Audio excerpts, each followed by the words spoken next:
Les amis, j'ai passé une semaine avec un horloger et j'ai découvert à quel point c'était un métier qui permettait d'en apprendre beaucoup sur l'humain et sur sa nature. Assez loin finalement de l'image qu'on peut s'en faire du mec solitaire dans son atelier. Fallait que je vous en parle, donc je vous laisse avec les images. Bon Paul, on est chez toi à Mont-de-Marsan dans ta boutique. Ouais. Tu peux nous expliquer un peu ton concept?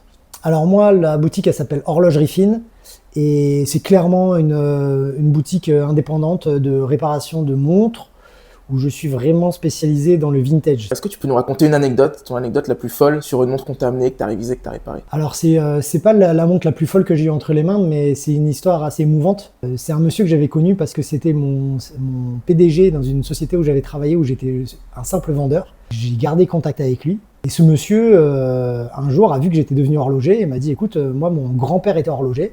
Je suis arménien, mon grand-père avait fui le génocide, était venu travailler en France et était rentré après en Arménie pour exercer son métier d'horloger. Lui est né en Arménie, avait oublié tout son russe et son arménien, d'ailleurs, avec le temps. Et en fait, il lui restait cette montre de son grand-père. Et donc, il y tenait beaucoup. C'était une Raketa, Raketa en or, une montre qui devait coûter très cher à l'époque dans l'ex-bloc soviétique. Je commence à faire la révision et lui m'envoie des vocaux qui duraient 10 minutes, plusieurs, où il m'explique l'histoire de la montre, l'histoire de son grand-père, son histoire à lui.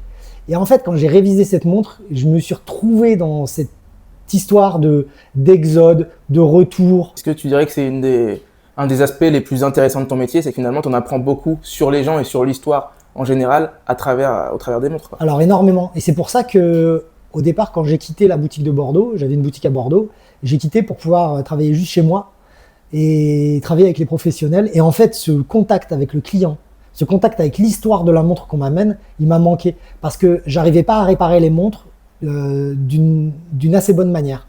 Déjà, je savais pas ce qu'elles avaient vraiment parce que j'avais un feedback qui était trop léger, des questions qui n'avaient pas été posées ou qui, moi, m'avaient pas été remontées.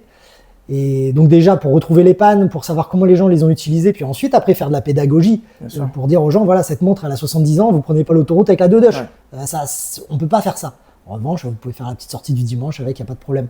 Mais voilà, faire de la pédagogie et avoir l'histoire des montres qu'on m'amène et que je vais réparer. C'est hyper important. La montre, elle appartient à quelqu'un, elle a l'histoire de cette personne et donc il faut arriver à réparer par rapport et à réviser par rapport à tout ça, parce que les pannes et les choses seront inhérents à la personne. Par rapport au mode de vie de la personne, aux activités qu'elle faisait, etc.